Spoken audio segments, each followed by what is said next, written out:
Welcome to today's webinar, The Economic Benefits of Frac-Sand Mining in West Central Wisconsin. I'm Tom Quinn, the Executive Director of the Wisconsin Farmers Union, and we are joined in sponsoring today's webinar by the Wisconsin Towns Association and the Institute for Agriculture and Trade Policy. I'll be the moderator for today's discussion. We are recording this webinar and it will be made available to all of the participants, and links to it will be provided on the websites of the sponsoring organizations as well. So we look forward to a lively discussion. Our presenter today will be Dr. Thomas Power, a research and professor of emeritus at Economics Department at the University of Montana, where he has been a researcher, teacher, and administrator for over 40 years. He received his undergraduate degree in physics from Lehigh University and his MA and PhD in economics from Princeton University. Dr. Power is recognized as an independent national expert on the economic impacts of mining and resource industries. Dr. Power was born and raised in Wisconsin and spent his summers paddling the Flambeau River, wrecking at least one canoe, he tells us, in the process. His focus today will be on reviewing the results of a report that was commissioned by the three organizations, really to look at the economic impact of the emerging frac sand industry in Wisconsin. He will look at the report was intended to look at the focus on how the sand mining affects rural communities and the economy and the livelihoods of those communities, and to ask some thoughtful questions for people to consider as they explore those issues in their community. Dr. Power presentation will last approximately 20 minutes, and after that we'll have an informal question and answer period. On the panel on the right of your screen, there is an opportunity for you to write in questions. We'll be scrolling through them and trying to sort through the ones we have time for, and look forward to a lively discussion. With that, Dr. Power, I will turn it over to you. Thank you. Good morning. Because I'm going to be discussing frac sand mining in terms other than just the benefits, although the benefits, of course, are significant and not to be ignored, one of my main points is that any economic analysis should be looking at the balance of benefits and costs. But when one starts talking about the costs of mining or the costs associated with almost any economic activity, some people, especially those associated with that industry, get quite emotional, taking any discussion of costs as a criticism of their industry or evidence that the person who's speaking is opposed to that industry or has some deep-seated anger about that industry. So at the beginning, I want to point out that not only am I from Wisconsin, born and raised there, but I'm from an iron and steel family. My father spent his life from late high school until he retired working in the iron and steel industry in Pittsburgh and then in Milwaukee. It was the iron and steel industry that brought him to Milwaukee. The church and school I went to in Bayview, Wisconsin, the south side of Milwaukee, was created because of the Milwaukee Iron Company that was located several blocks from my house along the shore of the lake. And we played as kids in the slag piles and the caves that the waves of the lake created. In addition, for the first 18 years of my life, I went to bed to the soft thudding, rhythmic thudding of the Milwaukee drop forge, which was only about 3 blocks from my house. So I was raised by a family that was close to mining and close to the manufacturing associated with mining.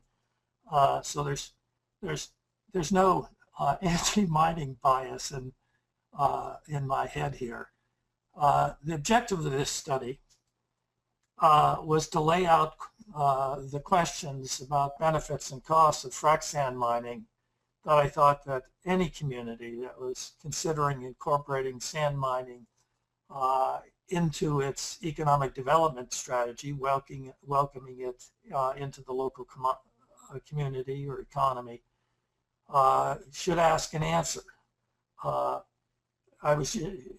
point of the study is simply to encourage a eyes wide open, full information approach to what's, I think, a very important public economic policy decision that communities have to make. Now, I know people are likely to say, well, that's a no-brainer. Of course, we want to have our eyes wide open. Of course, we want to look at the costs as well as the benefits. But in fact, when mining's discussed, that rarely happens.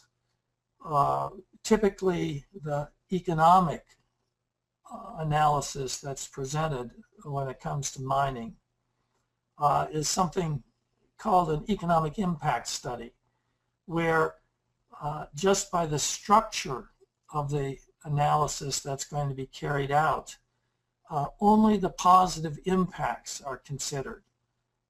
Jobs, the wages to be earned, the taxes to be paid, the total value to be produced, stated in gross value terms. In that sense, it's a pure benefit analysis. Impact studies, economic impact studies, focus on just the benefits. By design, costs are ignored or at least assumed to be insignificant. Now, if I have a bias, it's that I'm an economist. And economists, as almost all of you I'm sure have heard more often than you want, economists don't believe in free lunches, pure benefits without any costs.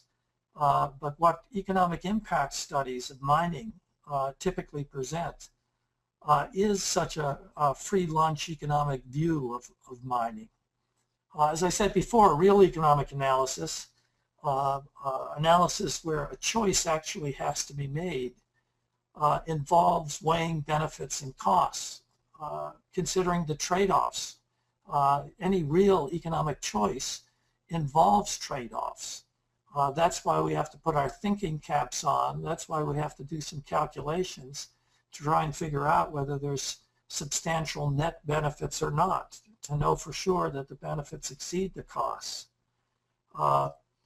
The general idea applied to frac-sand mining is that the community should carry out that analysis of trade-off, this weighing of benefits and costs, and proceed with approving frac-sand mining only if there in fact appear to be net public benefits associated with mining. Now that's not an anti-mining perspective, obviously. That's just a straightforward, commonsensical economic or business-like approach. Mining companies do it every time they look at mineral deposits. They don't just look at the sand in the ground or the copper deposit or the iron ore deposit and ask the question, if I could magically get it out of the ground and smelted and refined so the glistening metal was ready for sale, what could I sell it for? What would it be worth if magically it could be extracted and turned into valuable metals? That's not the type of analysis they carry out. Of course, they look at that as part of it. That's ultimately the gross value that can be produced. But what's crucial to mining companies is what are the costs that the mining company will have to incur in order to access the mineral, extract the mineral, process the mineral, prepare it in a way that'll get someone else interested in buying it. They weigh the costs against the benefits, and more often than not, the reason we have so many mineral deposits, undeveloped mineral deposits around, more often than not, mining companies decide that the costs exceed the benefits, and they walk away from the mineral deposit and leave it in the ground because it doesn't have net economic benefits associated with it. All I'm urging is that communities, citizens, decision makers, from a public perspective, take exactly the same approach and weigh the benefits and costs. If the costs exceed the benefits, then the economically rational thing to do is to leave the mineral deposit in the ground. It's not because I have a particularly pessimistic streak in my emotional makeup that leads me to suspect that there may be significant costs associated with mining. For 45 years, I've lived in a mining state, Montana. Like Wisconsin, the Montana flag has some symbols referring to the early role of mining in the development of the state. So Wisconsin has a long history with mining, initially lead and then zinc mining, iron ore and copper mining, and now Frac-Sand mining. Wisconsin surrounded by other mining states, the Iron Ranges of Minnesota, the copper and iron developments that took place over a century and a half in the Upper Peninsula. Most of us are also aware of the fact that mining has played an important role across the United States. Some of our oldest mining areas include Appalachia, the Ozarks, and of course all of the mining towns that Hollywood has made everybody familiar with in the West, including my home state.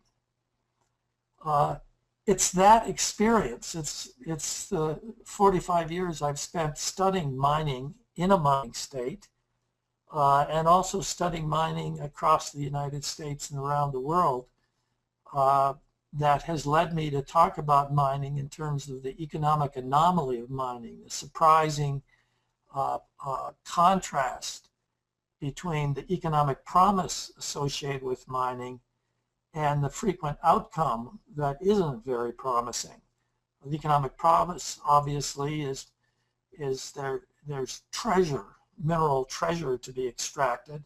Montana's nickname originally was the treasure state. Mining is often associated in our minds with extracting that treasure, and it pays very substantial wages compared to wages in most other industries. But the anomaly is the puzzling aspect of this, at least as I've got it from an economic point of view, is that the result often is that mining areas are depressed and run-down areas. Some of the towns just disappear. They become ghost towns. The regions are rarely prosperous. They have lower average incomes, higher unemployment, higher poverty. They're often economically depressed regions. In fact, at one point early in my career, it wasn't just Appalachia that was a symbol of persistent poverty in the United States. So our oldest mining area, from which billions and billions of dollars of minerals have been extracted, has been an area of persistent poverty for a very long period of time. But so at one point was the Upper Peninsula of Michigan and the Iron Range of Minnesota, in the copper towns in Montana, Colorado, Arizona, and New Mexico. So that's a serious puzzle that has to be worked through. It's just evidence staring us in the face that mining doesn't necessarily bring only positive outcomes. A community simply can't afford to embrace frac sand mining without first asking and answering questions that'll let them puzzle through whether the odds are that they're going to beat the record of many other mining areas and have substantial net benefits, or whether they're likely to fall into the more common category where at the end of mining, or even with mining continuing, the community's worse off than it was to begin with.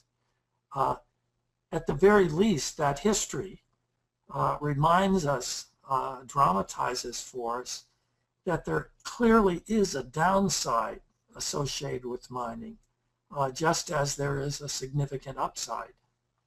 I've already mentioned, and everybody's aware of the promise, that's what associated with mining, that's what gets trumpeted, that's the focus of the economic impact analysis that's usually presented by the mining industry or its advocates. And I have yet to find a mining area where the wages associated with the mining, with the transportation of the minerals, etc., was not significantly higher than average wages in the economy, significantly higher than most other blue-collar jobs. It's also usually the case that governments, one of the reasons they're excited about having mining coming into their area is it allows them to tax some outsiders. It allows them to shift the tax burden that supports public services off of its citizens and on to these outside corporate citizens or people coming in from the outside who want to do the mining. So typically state governments and local governments have levied significant taxes on mining activities. That helps reduce local tax burdens. It allows the local governments and state governments to more easily finance and provide local public services. So that's the promise. We've got treasure, we've got high wages, we have tax payments coming from people other than our fellow citizens. What more could one ask for? So one has to ask why, given all those positive benefits that we're all familiar with, why it doesn't always work out that way. And the paper goes through, the report goes through a list of those.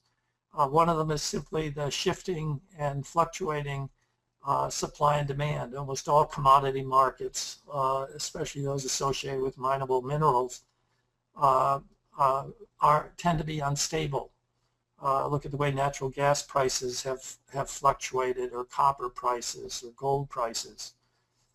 So that fluctuation in demand and prices leads to mines cutting back, increasing, cutting back, increasing. There's a flicker, a very significant flicker that at its worst turns into a boom and bust type economy that discourages local economic activity.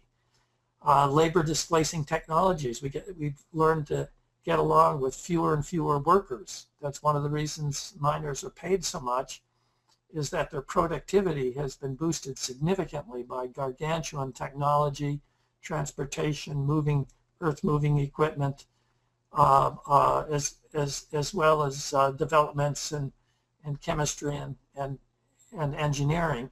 The net result is that even when the mining continues at a steady pace, or even a somewhat increasing pace, the workforce shrinks.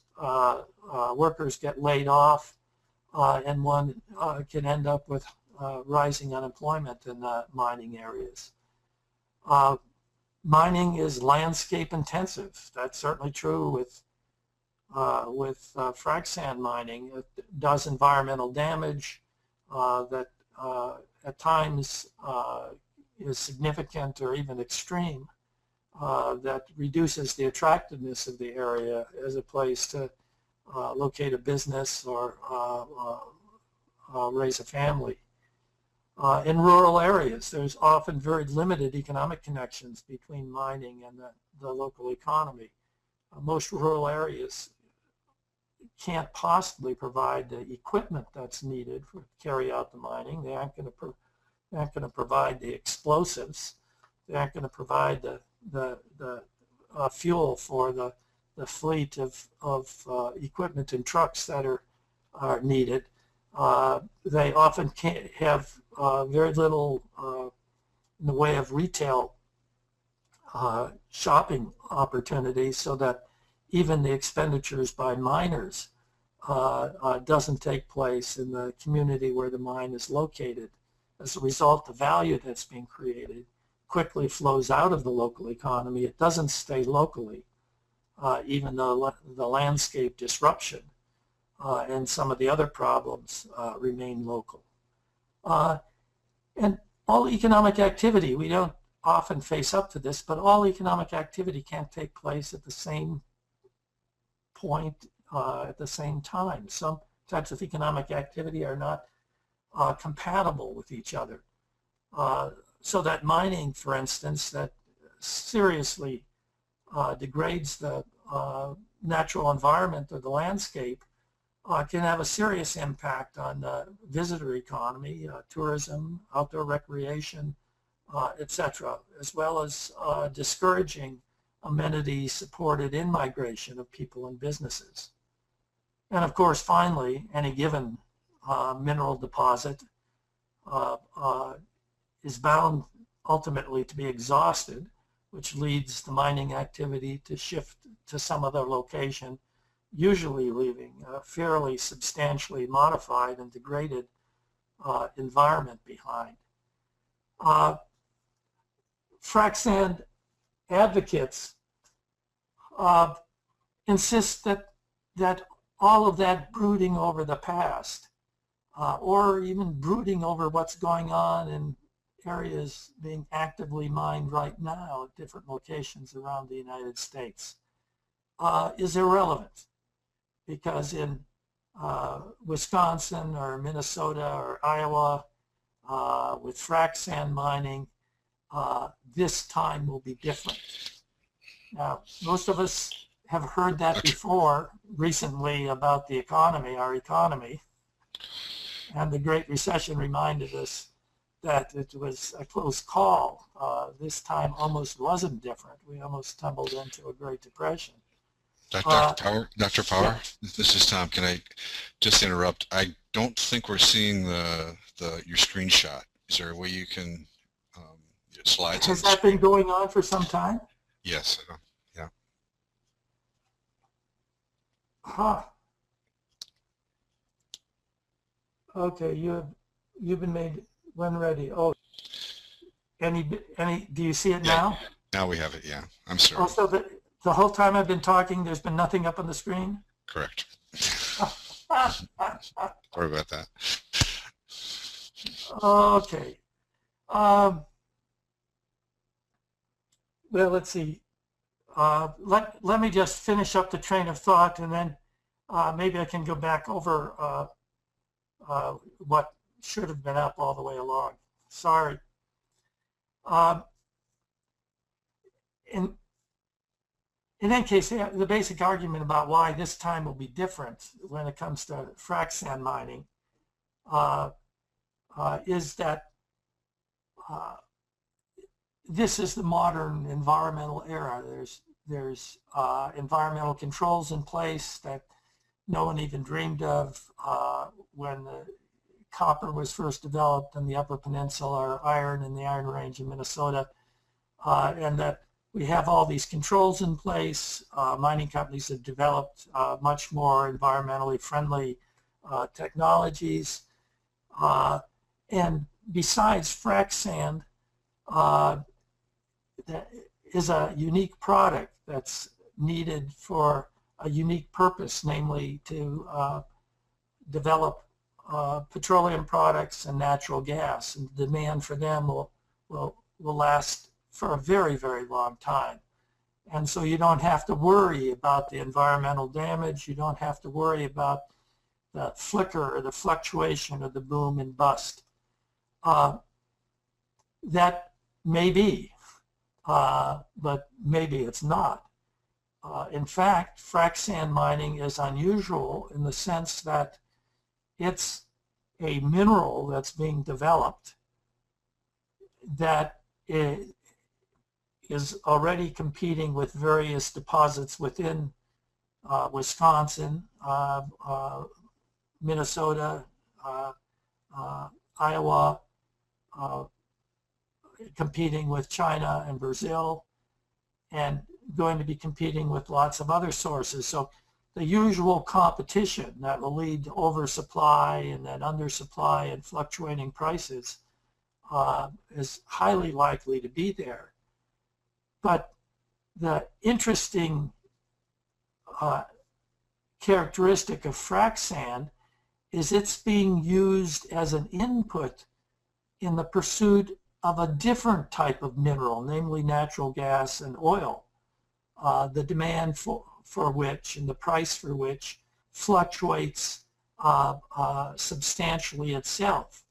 So we have a situation with frac-sand mining where the supply and demand and the price for frac-sand is going to fluctuate. In addition, natural gas prices are notoriously unstable and move from $14 to $2 per 1,000 cubic feet in a reasonably brief period of time.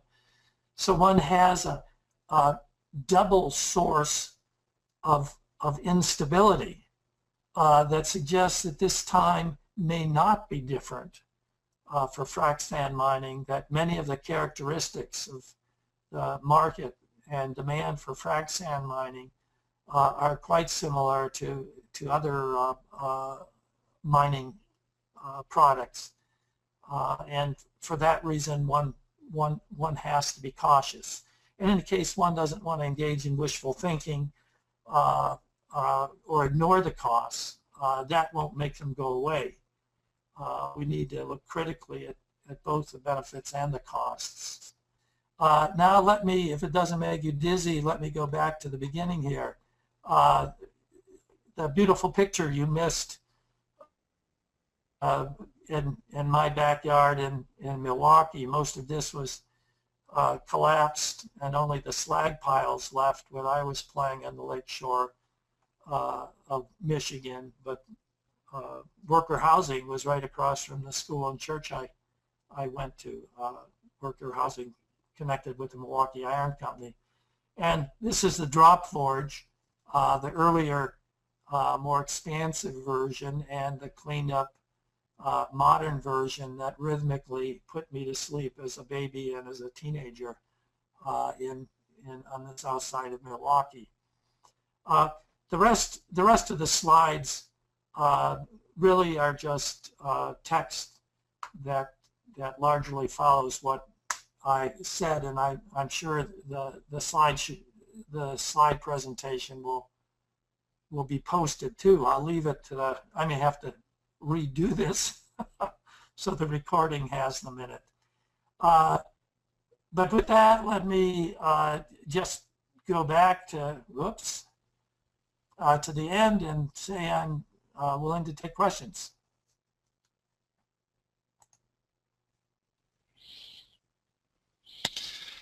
Thank you, Dr. Power. We've gotten a number of questions, and I think you've answered some of them. I'm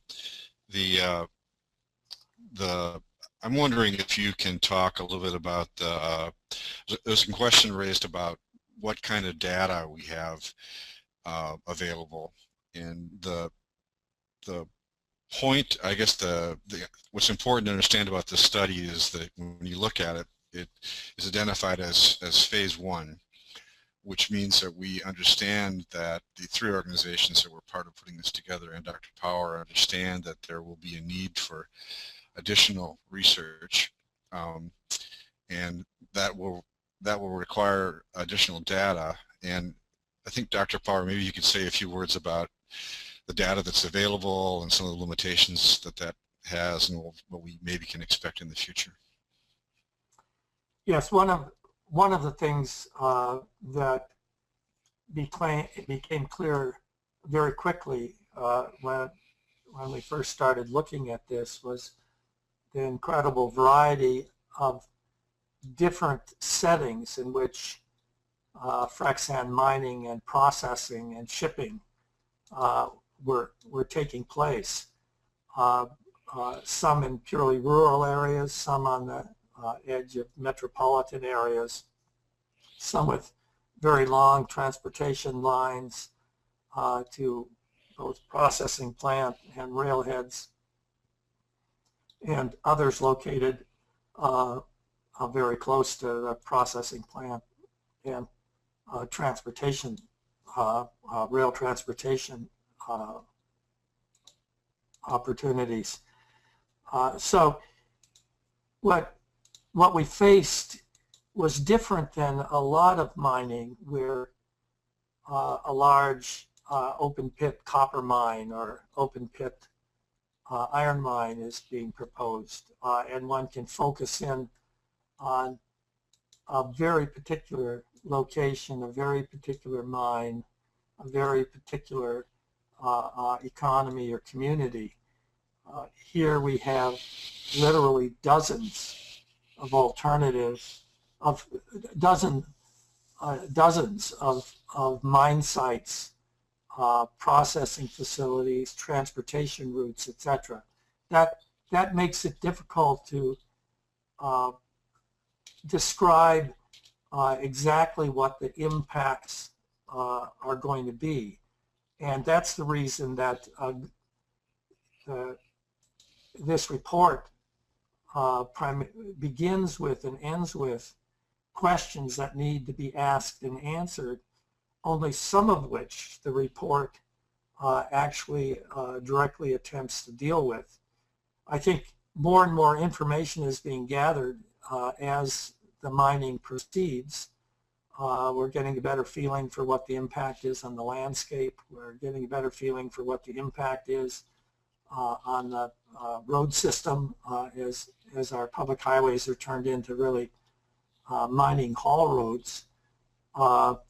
We're getting a better feeling for who gets jobs and who doesn't, what to the person who sells the development rights to the frac sand on their property and what the impact of that is in depressing the property prices of the adjacent landowners. We're beginning to get a better feeling for what the impacts actually are, and that's the reason for a phase 2 is to begin taking a closer quantitative look at what's actually happened on the ground.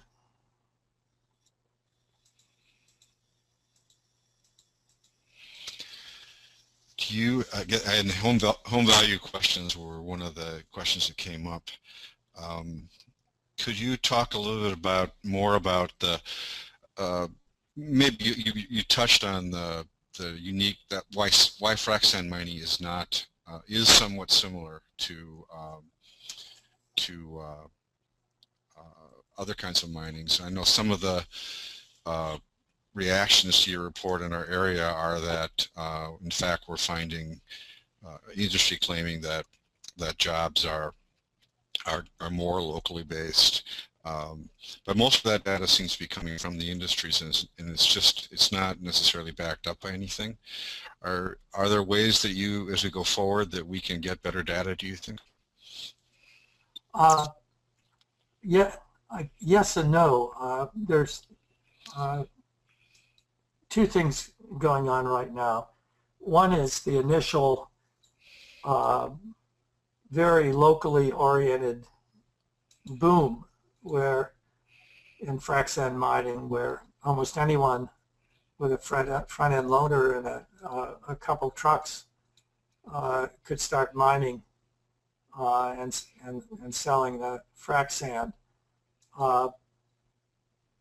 In that setting, things seem to be and are fairly locally oriented. It's like the initial gold rush where families or single individuals by the thousands rush in and develop lots of small mines. What also is going on is a increasing consolidation of the mining, the processing, the transportation, with formal links between the natural gas and petroleum industry and Frac-Sand mines starting their own, or formal links between the railroad and mines and processing plants. So one of the things that's difficult is that what we saw initially is unlikely to be what we'll see down the road, in the sense that down the road we'll see a few large transportation companies, railroads, and petroleum companies controlling a good deal of the development. And that's certainly what has happened in most other mining. I mean, the old sourdough with a pick over his shoulder and a mule may be a homey symbol of what mining's all about, but it's not how we mine gold these days. We mine it in huge open pits, and we mine it using primarily chemicals, and literally a handful or less of mining companies control it. So I think we can focus on obtaining information as to who owns the fleet of trucks, all the same color and all the same name on them, rolling across the roads every minute. We can get a better feeling for who's getting the jobs, who's profiting from the operations. But that's going to require looking at very particular operations. Meanwhile, people can try to appear that this is just a mom and pop operation where local previously unemployed people are suddenly driving trucks that cost $250,000. People can spin out attractive images on one side or unattractive images on the other side until we actually start collecting some data. So you, in the report, you talk about, and this is a question that related to a question that we got, fairly long one, but it's with regard to the overall economic impact of Frac-Sand mining on the Wisconsin economy. In the report, you talk about the sort of relative scale that it has, and the questioner notes that we have more Frac-Sand mining here than any other state. That even here, it's relatively small. But that as the largest producer of Frac-Sand, you would think that it would be having a significant positive impact on the economy by now. But it doesn't really appear to be, as the questioner points out. The Chamber of Commerce recent study ranks Wisconsin 45th out of 50 states in long-term, and one of the last in short-term job growth. And you made some reference to the sort of relatively modest, if not very small, impact that this industry has had and is likely to have in Wisconsin. Could you talk about that a little bit? Sure. One can easily take the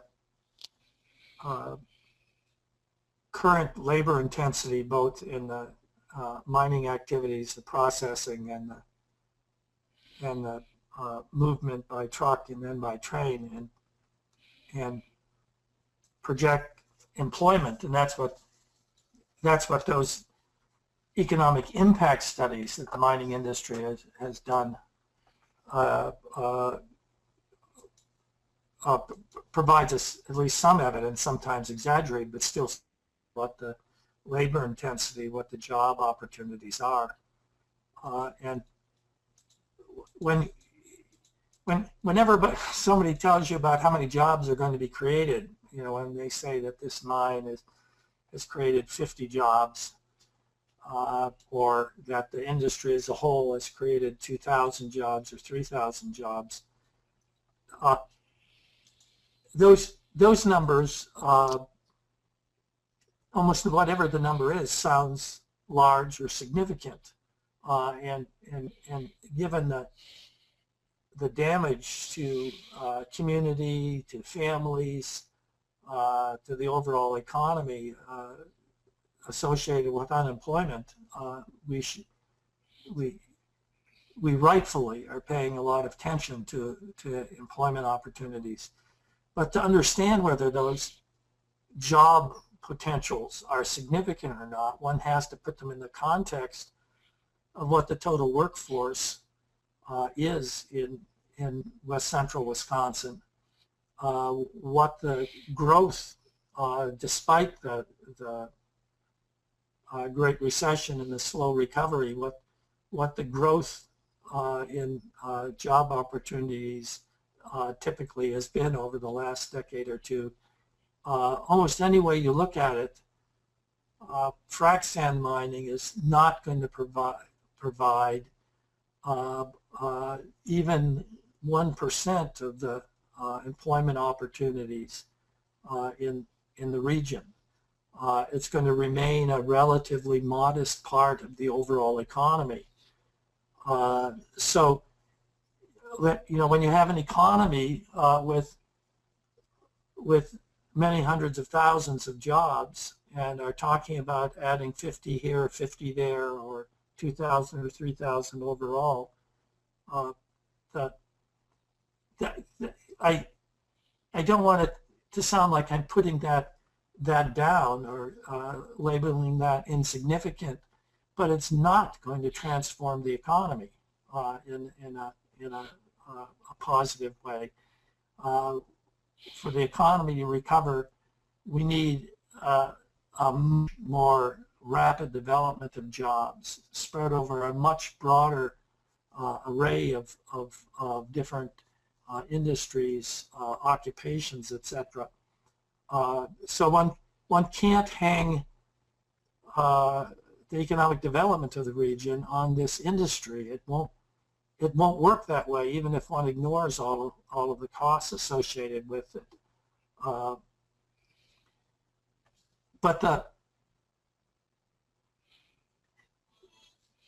that context, I think, is incredibly important, just in terms of understanding what can and cannot be accomplished. And for the community, it's a matter of sort of asking the hard-nosed questions. So are 50 jobs going to be created, 150 jobs? And what will our landscape and our community and the rest of our economy look like coming out of that?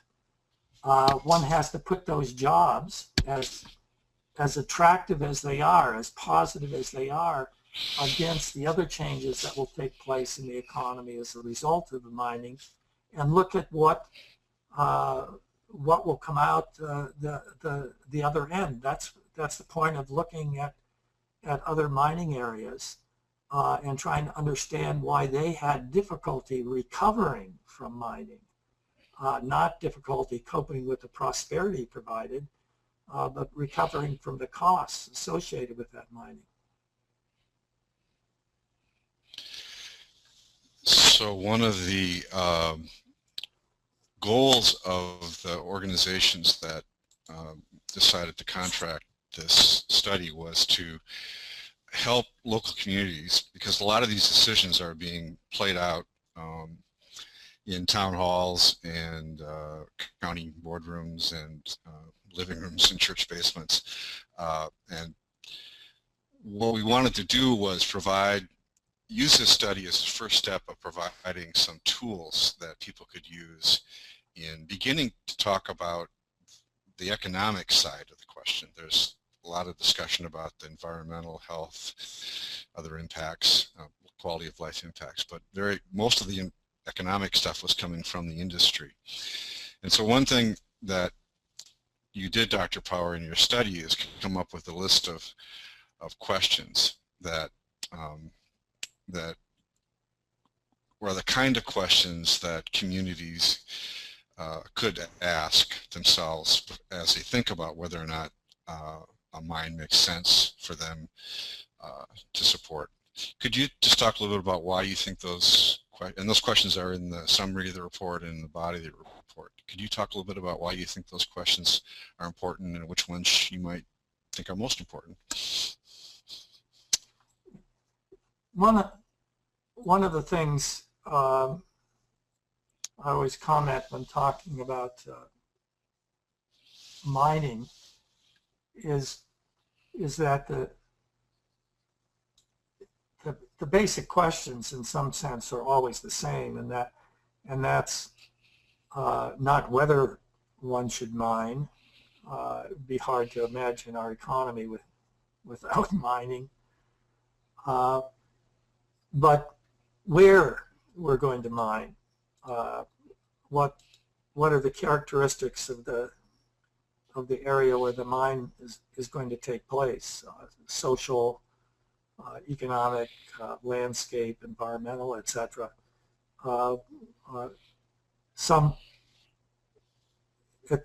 Just as it's easy to decide that a rowdy country western bar or a porno shop shouldn't be built next to a church or a school, that those just aren't compatible. There are some locations, like the Grand Canyon or Glacier National Park, where mines simply don't belong. There's other areas where the damage or the consequences of the mine are much reduced, simply because of the hydrology or the geology or characters of the landscape, etc.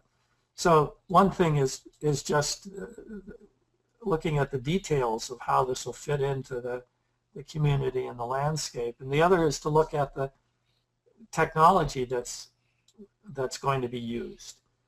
Some technologies are more threatening from an environmental or a landscape point of view than others.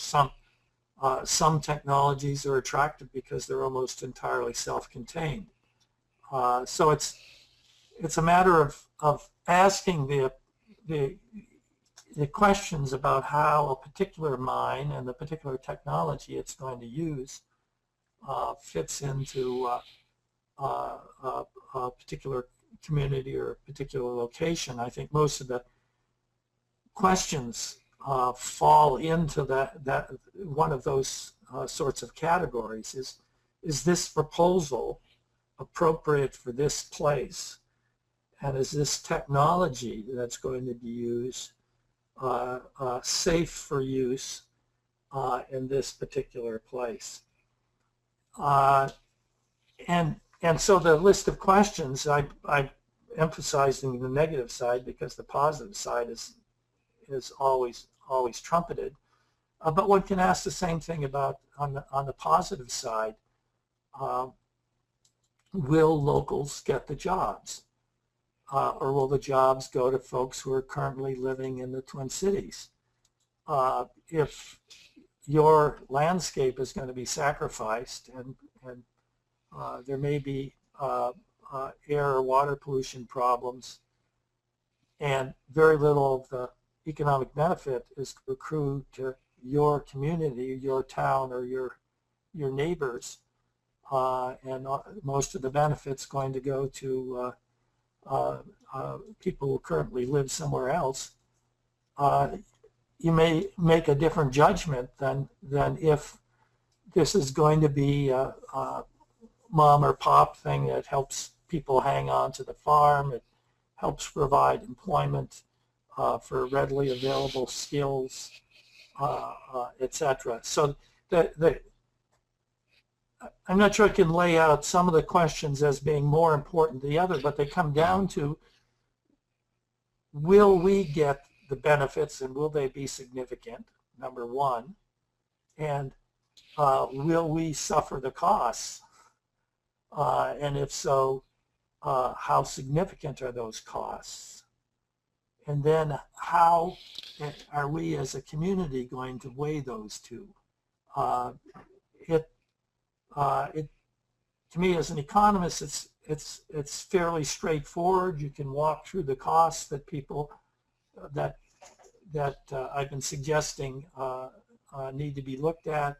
You can also walk through the benefits and make sure who's going to get the benefits, what part of the treasure or wealth is going to remain in the community, and what part of it's going to leave right away.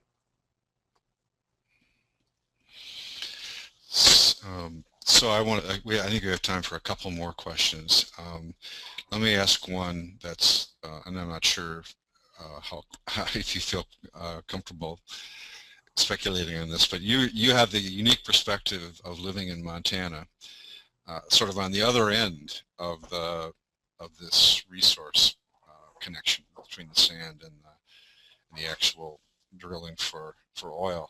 Do you have any thoughts about how that scenario is playing out in your state and how it may have any impacts on us out here? What do you see as for terms of the future of this industry and its impact, more broadly speaking? Well, in the Bakken in northeast Montana and northwest North Dakota reminds one of turn of the century boom towns, whether they were oil and gas boom towns or gold or copper boom towns. It's a social setting and an economic setting that no one would find attractive as a place to live and raise a family. It's drawing people from across the state.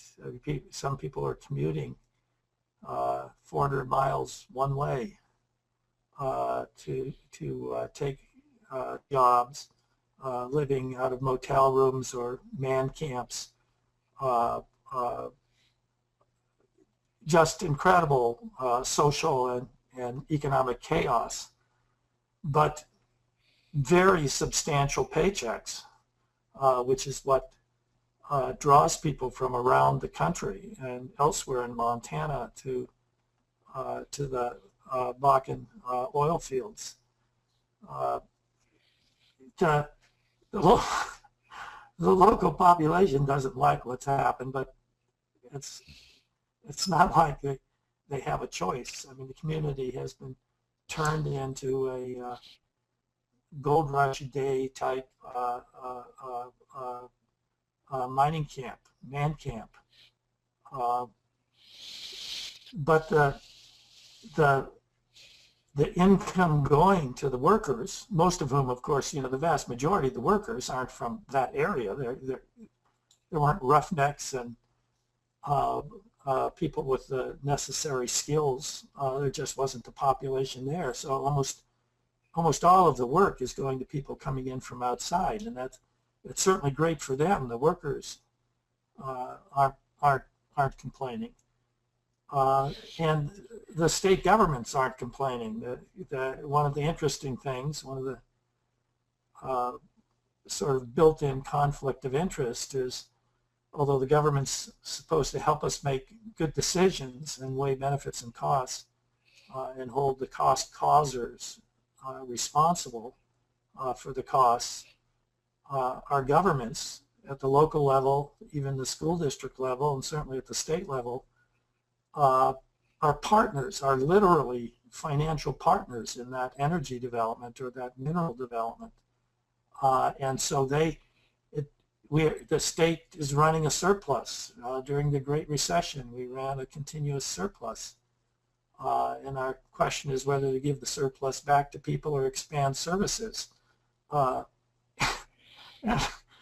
we often give it back to ourselves and don't even spend it to help provide the services in the area that's generating the funds. But the government has a real conflict of interest. It's got a goose that's laying golden eggs and making the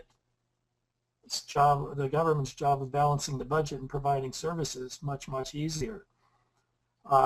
So it's a strange situation. Nobody would want to live there, but everybody would like the paycheck. The government would like to protect quality of life and the environment, but it sure likes the dollars that are flowing into the state treasury. Thank you. That's helpful. Maybe just a follow-up question to close out here. This, as we noted in the beginning, this was sort of intended to be phase one, and there will be other topics. Some have been touched upon today that'll come up that will be that research and study of which will provide assistance to local communities as they sort through what kind of future they want to have and how or if this kind of industry applies. I'm wondering, you mentioned it earlier, but one of the possible areas of research in the future might be a better understanding of exactly, you kind of alluded to this in the last answer, but a better understanding of what the wealth flow is in this kind of resource industry. I mean, who really, how much profits are we talking about? And generally speaking, where do those go? I know that some of them potentially stay in a local community, but is there a way for us to get at that question of what are the larger wealth implications for this? I think so, yes, and I think it's very important. The example I always use to just remind people that it's quite possible to have intense mining activity with absolutely no local economic benefits. We can look at the oil development on the north slope of Alaska, or the oil and gas development in the North Sea, or along the Gulf. I mean, at any particular location you can have tremendous production of wealth, but because there's no community there, no economy there to supply inputs or to provide the workers, that all of the benefits leave to distant locations, whether that's the major cities of Alaska or Seattle or as far south as San Diego. For a local area to benefit, it has to be one of the major suppliers of inputs to the industry, or it cannot benefit. It cannot participate in it. So one can look more closely. That's why it's important to ask where the truck driver is going to come from, where are the trucks going to come from, what is it that the community can provide in a way of capturing and holding and recirculating some of those dollars. Can Eau Claire do a better job of capturing and holding some of those dollars than the rural townships that have no urban core at all? So there's very straightforward analysis that can be carried out, and I think it's important to carry it out partly because the structure of frac-sand mining is going to change in a way, moving away from mom and top family operations towards national, international corporations guiding what's going on. And that may change significantly who benefits and who doesn't. Okay, I think we've reached the end of our hour. I hope that we answered the questions that people had. If not, we're sure open to input from listeners and anybody else, this webinar will be available to all of you who've listened, and will be available through our websites. And if you have questions, areas of research that you think are particularly important, we'd like to hear about them and explore whether that's possible or not. So with that, thanks for joining us, and thank you to the folks at the Institute for Ag and Trade Policy and the Wisconsin Towns Association for co-sponsoring this, and mostly Dr. Power, for you who graciously agreed to come to Wisconsin last month for what was for us a very enjoyable, and for you I'm sure very exhausting, series of media events. You've been very gracious with your time, and we very much appreciate your thorough work, and know that it will be a great value to our community. So with that, we'll close the webinar, and thanks everybody for joining.